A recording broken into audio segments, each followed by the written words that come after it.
Hola comunidad, ¿cómo están? Esta es la segunda parte del relato La abuela.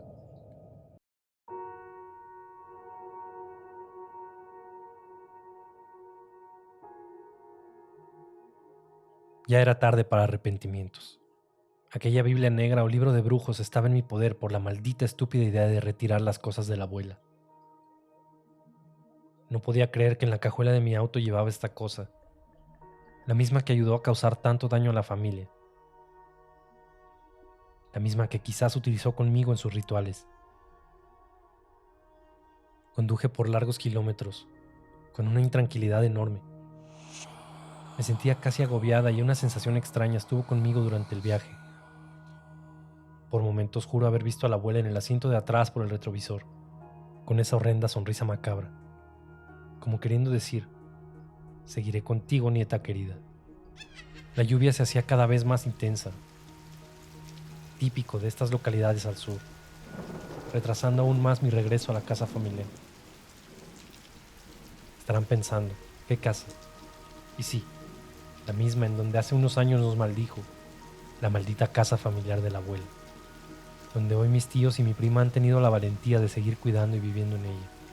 Por mi parte, no pasaría más tiempo acá. Había ya hecho bastante con cerrar los trámites del entierro y retirar las pertenencias del asilo. Me iría lo más rápido posible a casa. Al menos eso es lo que pretendía. Debía lidiar con aquel libro negro. ¿Y qué decisión tomaría la familia respecto a él? O mejor dicho, si les contase sobre su existencia o simplemente podría decidir en quemarlo o arrojarlo lo más lejos de nuestra familia. Lo cierto es que llegando a casa no tuve el valor ni de uno ni de otro. Tiré la caja al piso de la habitación donde alojaba y me senté por largos minutos a pensar en qué decisión tomar. Sin darme cuenta, pasaron las horas y todos en la casa ya dormían. Pasé largas horas tirada en la cama mirando aquella caja con miedo, a tocarla y abrirla. Lo único que tenía claro fue que le iba a contar a mi prima. Es en quien confío en la familia. Y al saber algo más de brujerías y esas cosas, ella sabrá qué hacer. Por lo demás, me dispuse a dormir. Lástima que no duraría mucho el descanso. Se hizo presente de inmediato. Tan fácil, no se iría la abuela. Elizabeth, Elizabeth. Susurraba en mi cabeza la voz de la abuela en mis sueños.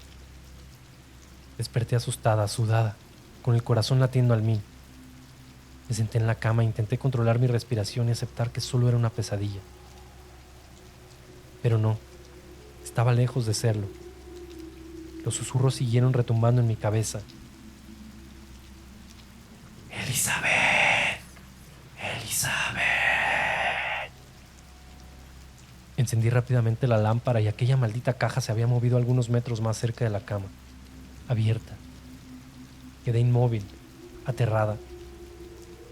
Pero cuando comencé a sentir rasguños bajo la cama, como arañando el piso de madera, simplemente me descompuse. No sabía qué hacer, no podía moverme, quería gritar, pero el miedo me lo impedía. Los rasguños no paraban, eran como garras raspando las tablas, queriendo hacer un agujero. Al cabo de unos segundos pararon y todo fue silencio, un silencio ensordecedor, que se rompió con el zamarreo intenso de la cama y mis gritos desgarradores saliendo de aquella habitación. Todos en la casa acudieron asustados a verme. Lloraba, gritaba tirada en el piso fuera de la habitación con la mirada perdida mientras mi prima trataba de contenerme. Al cabo de unos minutos nos reunimos en la sala principal y les conté lo sucedido. Todos quedaron estupefactos al saber lo vivido y que aquel libro negro estaba en casa, sin resguardo alguno, accesible. Algunos tíos creían ciegamente que la abuela lo había ocultado sin nunca dejar saber su paradero. Otros que simplemente estaba oculto en algún lugar de la casa. Jamás imaginaron que estuvo todo el tiempo con ella. Mi prima comentó que también por las noches anteriores había sentido ruidos en la casa, a medianoche. Pasos, alguien deambulando por la casa.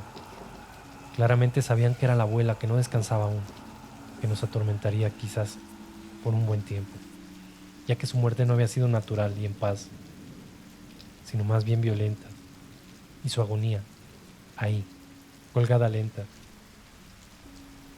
Mi tío Eduardo fue por la caja a la habitación, tirándola en medio de la sala de forma violenta, preguntando qué haríamos con ella. Hubo algunos debates, ya que Cecilia, la esposa de uno de mis tíos, Juan, sugirió guardar las cosas en la habitación oculta de la abuela, aquella que nadie se atreve a entrar y menos tocar algo, aquella en donde solo el abuelo y ella accedían sin autorizar jamás a nadie más de la familia. Mi tío Eduardo se opuso y ofreció quemarla, a lo que mi prima se opuso rotundamente, indicando que, por creencias oscuras y brujerías, es más bien sabido que es peor o puede llegar a maldecir a quien intente realizar este acto. Claramente no había un consenso, pero en lo que todos estuvimos de acuerdo aquella noche es que su espíritu estaba en casa y no nos dejaría en paz. Sin claridad y dejando la decisión para mañana, regresaron todos a sus habitaciones, quedando acompañada, solo con mi prima, con quien proseguimos platicando acerca de lo ocurrido en la habitación. Tenía muchísimo miedo. Todo había sido tan real que no pegaría una pestaña el resto de la noche. Gracias a Dios mi prima siempre ha creído en mí. Ella también tiene el don de ver a los muertos y somos muy unidas. Me vio desesperada como nunca.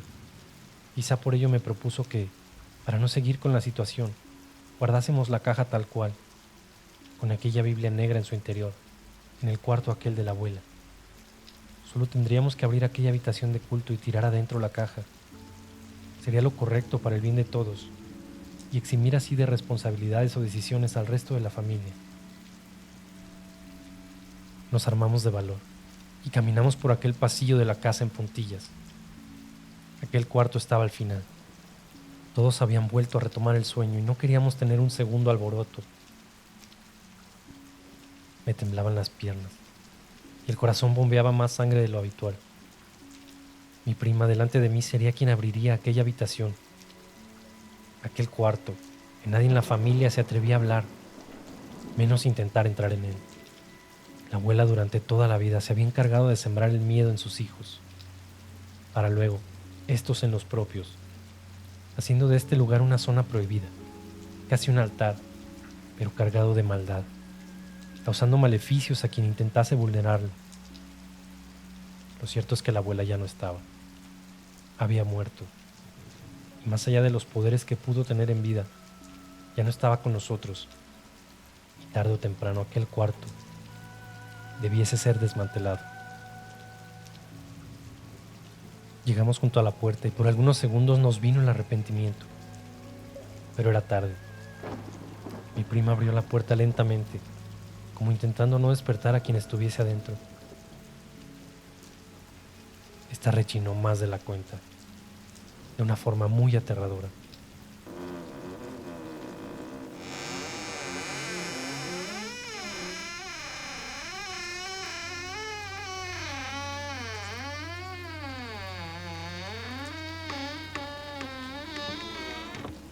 Se notaba que llevaba muchos años sin ser abierta. Un olor a putrefacción abofeteó nuestras caras y un viento gélido salió por la puerta, como si una corriente de aire viniese desde lo más profundo del cuarto. Podría hasta jurar que aquella corriente fue acompañada de una exhalación demoníaca.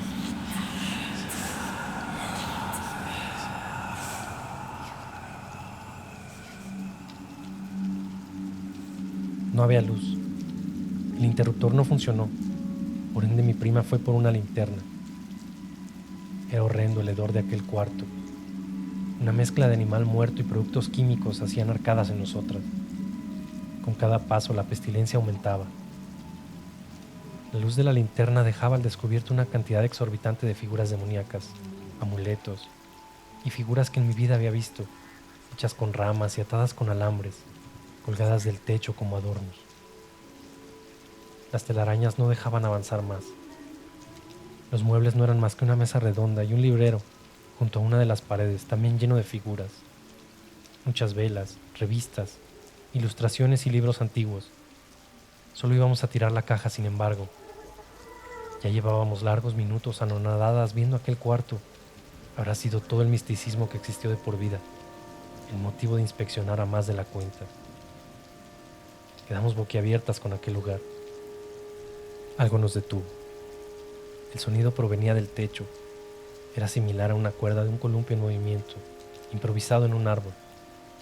Quedamos paralizadas cuando mi prima alumbró hacia el techo y observamos a la abuela colgada, balanceándose, como aquel momento de su muerte, con la soga al cuello, apretando su tráquea y la lengua afuera más de lo normal, sus pies moviéndose desesperadamente, como intentando encontrar un apoyo, arrepentida de tal decisión.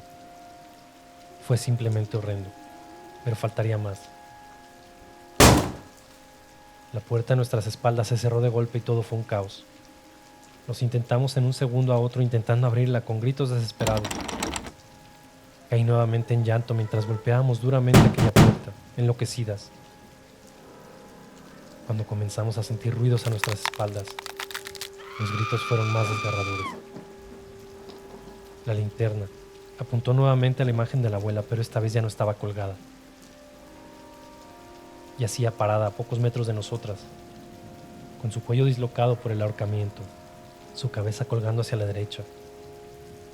Pareciera a punto de caer, y observándonos con sus ojos completamente negros, con una sonrisa demoníaca, con sus dientes desasiados, negros y carcomidos. Extendió los brazos y corrió hacia nosotros, emitiendo horrendos gemidos. Cerramos los ojos y caímos al suelo en ese instante. Al abrirlos ya no estaba. Comenzamos a alumbrar toda la habitación desesperadas. No estaba por ninguna parte, pero oíamos revisar el techo. El sonido de sus uñas en la madera nos alertó. Y fue ahí cuando alumbramos aquella esquina y la vimos, agazapada en el techo, como afirmada con sus pies y manos hacia atrás, como un animal al acecho, esperando lanzarse sobre su presa. En ese justo momento golpearon la puerta con fuerza. Eran mis tíos pateando la puerta, la cual se abrió de golpe. Lo último que recuerdo fue ver a la abuela corriendo por el techo, como una araña pero de espaldas, hasta perderse en la oscuridad de aquel cuarto. Recuerdo a mi tío tomarme por los brazos y sacarme de ahí.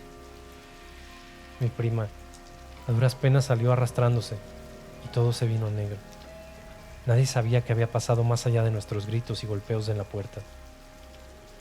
Para todos, nos habíamos quedado encerradas y fue nuestra responsabilidad por profanar aquel oscuro lugar de la abuela. Mi prima y yo nos guardaremos esta horrenda experiencia para siempre. A veces es mejor así, alejarse de la oscuridad. Claramente, nunca más volvimos a visitar aquella casa.